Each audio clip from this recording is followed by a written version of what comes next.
ہر روز ایک بھکاری دروازے کے پاس آ کر بھیک مانگتا تھا، اور گھر کا مالک ہمیشہ گھر کے باہر آتے ہی جب اسے دیکھتا تو اس کا دماغ گھوم جاتا۔ کیا منہ اٹھا کر روز چلے آتے ہو؟ وہ اسے کوستا، برا بلا کہتا، اور کئی بار تو گالیاں بھی نکال دیتا تھا۔ تو زندہ ہی کیوں ہے؟ پوری زندگی ایسے ہی مانگ مانگ کر کھائے گا کیا؟ اس دھرتی کا بوجھ کیوں بنا بیٹھا ہے؟ اور کبھی کبھی تو وہ غصے میں آ کر اس بھکاری کو دھکا بھی مار دیا کرتا۔ اتنا کچھ ہو جانے کے باوجود بھی بھکاری کے منہ سے صرف یہی نکلتا کہ اللہ تمہارے گناہوں کو معاف کرے۔ ایک بار سیٹھ کو کام میں بہت نقصان ہونے کی خبر ملی۔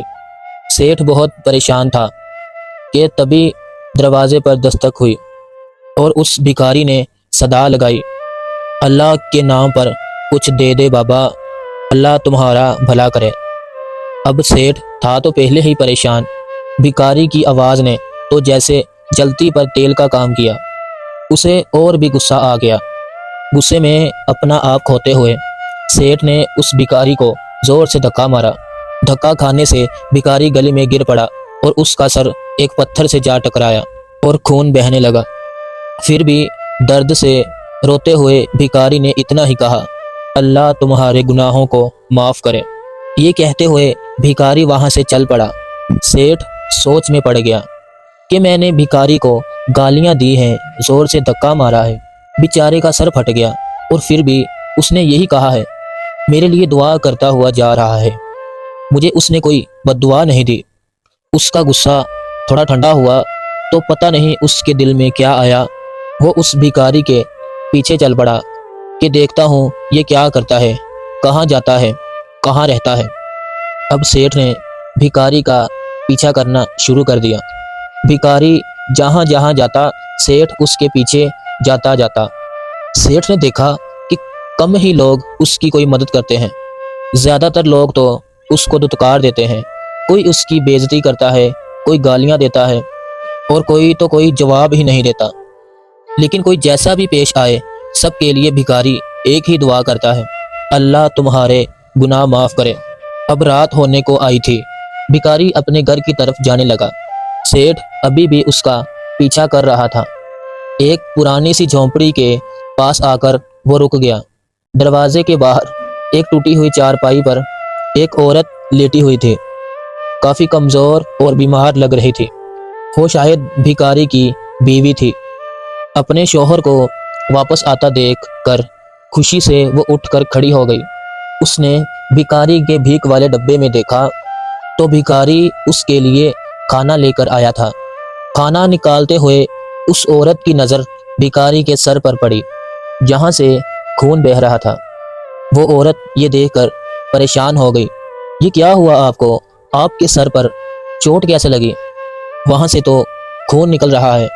بھکاری نے کہا، آج تو سب نے دھکے ہی مارے ہیں، گالیاں ہی دی ہیں، کسی نے مجھے دھکا مارا تھا اور میں گر گیا، چوٹ لگنے سے سر پھٹ گیا۔ پھر وہ ایک گہری سانس لے کر بولا کہ میں سب جانتا ہوں، یہ سب تو میرے ہی گناہوں کا پھل ہے، یہ سب میری ہی کمائی ہے، میرے کرموں کی کمائی۔ تمہیں یاد ہے کہ کچھ سالوں پہلے ہم کتنے امیر ہوتے تھے؟ کیا کچھ نہیں تھا ہمارے پاس ضرورت کی ہر چیز تھی، لیکن ہم نے کبھی بھی خیرات نہیں دی تھی، غریبوں کی مدد نہیں کی تھی، بھکاریوں کو ہم بھگا دیا کرتے تھے، ضرورت مندوں سے منہ موڑ لیتے تھے، اور سب سے برا تو ہم نے اس اندھے بھکاری کے ساتھ کیا تھا جو ہمارے دروازے پر بھیک مانگنے آیا کرتا تھا۔ یہ باتیں سن کر بوڑھی بیوی کی آنکھوں میں بھی آنسو آ گئے۔ وہ بولی، ہاں، ہم نے اس بیچارے اندھے بھکاری کے ساتھ بہت برا کیا تھا، ہم اس کا مذاق اڑاتے تھے، کھانا دینے کی بجائے ہم اس کی پلیٹ میں مٹی ڈال دیا کرتے تھے، کاغذ ڈال دیا کرتے تھے، اور کبھی کبھی تو ہم اسے مارا بھی کرتے تھے۔ وہ ہمیشہ دکھی ہو کر یہی کہتا تھا کہ اللہ تمہیں تمہارے کیے کی سزا ضرور دے گا، اللہ تمہیں تمہارے گناہوں کی سزا ضرور دے گا۔ اسی اندھے کی بددعا لگی ہے ہمیں، اور ہم اس دکھ بھری زندگی میں آ گئے ہیں۔ بھکاری بولا، اس لیے تو کوئی چاہے میرے ساتھ کتنا ہی برا کیوں نہ کرے، مجھے کتنی بھی تکلیف کیوں نہ دے۔ میں کسی کو بد دعا نہیں دیتا، میں تو اسے دعا ہی دیتا ہوں، کیونکہ میں نہیں چاہتا کہ کوئی اور بھی ہماری طرح ایسی زندگی گزارے، کسی کو بھی ہمارے جیسے دکھوں کا سامنا کرنا پڑے۔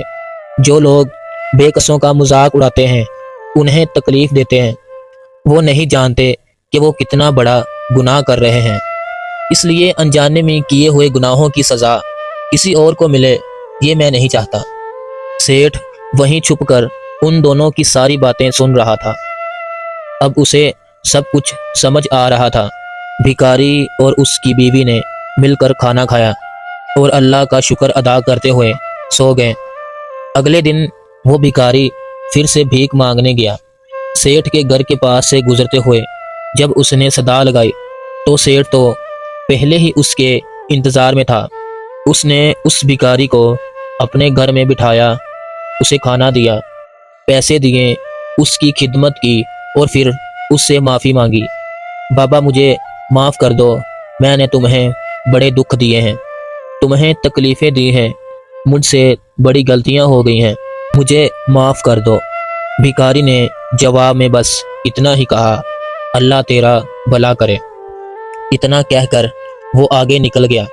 دوستوں، اس کہانی سے ہمیں یہ سیکھ ملتی ہے کہ اپنی زندگی میں ہم جو بھی کرتے ہیں، اچھا کرتے ہیں یا برا کرتے ہیں، اللہ ہمارے عمل کے حساب سے ہمیں پھل ضرور دیتا ہے۔ اللہ کے پاس ہمارے ہر عمل کا حساب ہے۔ اللہ کچھ بھی نہیں بھولتا، وہ ہمیں مہلت ضرور دیتا ہے، لیکن جو کوئی توبہ نہیں کرتا، اپنے آپ کو درست نہیں کرتا، معافی نہیں مانگتا، برائی پر ڈٹا رہتا ہے، پھر اسے اپنے کیے کا حساب چکانا پڑتا ہے۔ تو اس لیے دوستو، جب بھی کسی کے لیے کچھ کرو تو اچھا ہی کرو۔